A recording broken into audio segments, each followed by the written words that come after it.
क्या हुआ भाई, क्या मामला है? इतने लोग का इकट्ठा तुम थाने में घुसे चले आ रहे हो? बता बता जल्दी बोलो। हजूर माई बाप, ये हमारा लड़का तौफीक है। ये सुबह शाम सब्जी बेचता है, दिन में पंचर बनाता है। ये इनके गांव में इतने दिन से सब्जी लेके जाता रहा है। ये लोग पकड़ के इसकी दुर्गति कर दिए हैं, कल बहुत बुरी तरीके से मारे हैं।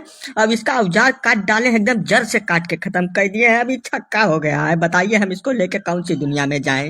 ये जुल्म किया है इन लोगों ने मिलके। इसमें सबसे आगे पेलई काका है, उसके बाद ये प्रधान जी हैं इनके गांव के। ये लोग मिलके हमारे लड़के को बिल्कुल एकदम छक्का बना दिए हैं।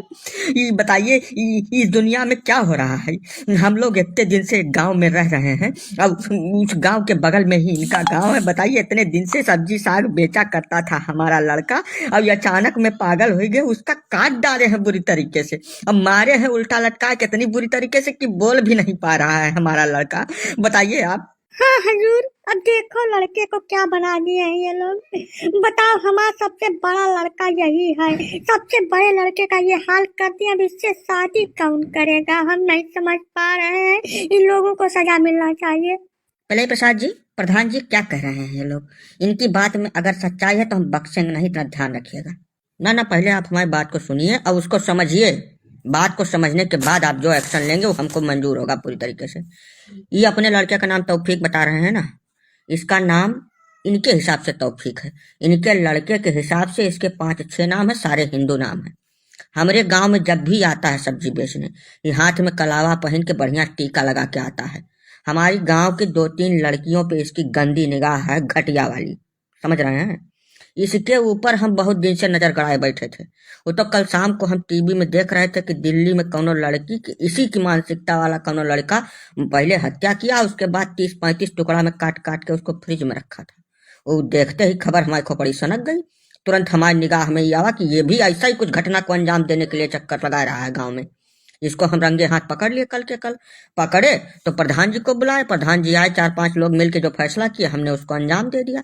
किसी और लड़की की जिंदगी ना खराब करे अपने लाइफ में, इसलिए हमने इसका इसी वक्त पूरी तरीके से एकदम संपूर्ण इलाज कर दिया है। अभी किसी काम के लायक नहीं है। पहले काटे हैं, उसके बाद लोहा गर्म करके बिल्कुल दाग दिए हैं कि दोबारा उस जगह पे कोई और कार्रवाई हो ही ना सके। समझ रहे हैं? अब आप चलिए हमारे गांव में, पहले उन कन्याओं से आपकी हम मुलाकात कराते हैं जो इसके फरेब के चक्कर में इससे बातचीत करने में लगी हुई थी।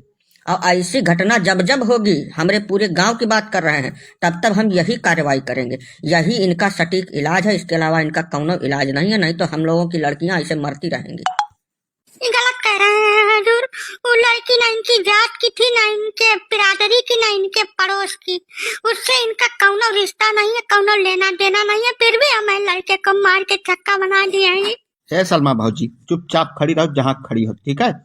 हमारी जात कुछ नहीं है। जात का नाम तुम लेना मत यहाँ पर।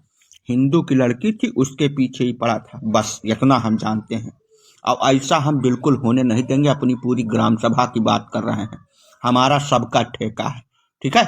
जौन बगल के घर में हो रहा है वो हमारे घर में भी हो सकता है, इसलिए ये एक्शन लिया गया है। या अल्लाह, अब हमें लोगन के लड़के सुरक्षित नहीं है, ठीक है?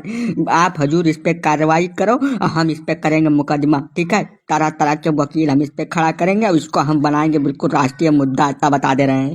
चुप चुप कठुमला, तुम राष्ट्रीय मुद्दा बनाओ कि अंतर्राष्ट्रीय मुद्दा बनाओ, उसका हथियार पूरी तरीके से काट के खत्म कर दिया गया, दोबारा नहीं निकलेगा वो। समझो कि नहीं समझो? और अगर तुम्हारा कौनो लौंडा इस तरीके की हरकत करता हुआ हमारे गांव में दोबारा पकड़ा गया तो फिर उसका भी यही हाल करेंगे, चाहे उसका हमको हो जाए फांसी। छोड़ेंगे नहीं। ये मैसेज हम पूरे देश में सबको देना चाहते हैं कि अगर इस तरीके की कौनो घटना तुम्हारे आस पड़ोस गांव दिखती है ऐसी, तो तुरंत उस पर जितनी सख्त से सख्त कार्रवाई हो सके उसको तुरंत अंजाम दे दो। इंतजार एक दिन का भी ना करो, ठीक है? नहीं तो ऐसा ही तुम्हारे घर की लड़कियां छोटे छोटे टुकड़ा में काट के कहीं फ्रिज में रखी हुई मिलेंगी। अरे रुकिए पिल्लई जी, काहे कानून को अपने हाथ में लिए फिर रहे हैं? इसका कानून के रास्ते से भी तो इलाज है। हमारे पास आए होते आप। देखिए, ऐसा है, हम अपनी नौकरी नहीं फंसाएंगे। हमारे बीवी बच्चों का खाना खर्चा इसी नौकरी से चलता, हम तो कार्रवाई करके रहेंगे, इतना समझ लीजिए आप। नहीं तो हमारे ऊपर एक्शन हो जाएगा। हम एक एक चीज की बाकायदा जांच करेंगे, आपके गांव में भी जाएंगे और जो गलत पाया गया उसके खिलाफ हम एक्शन लेंगे। हम ऐसे छोड़ेंगे नहीं इस मामले को। इंस्पेक्टर साहब, ऐसा है कि अगर हम कार्रवाई से डरते तो यहाँ आते नहीं। इसने गलत किया है, उसके बाद भी छाती चौड़ी करके आके थाने में आपके सामने बिना मतलब की पैं पैं कर रहा है, तो हम तो सही करके काहे ना आए आपके पास। आप चलिए, जो उचित कार्रवाई हो उसको करिए।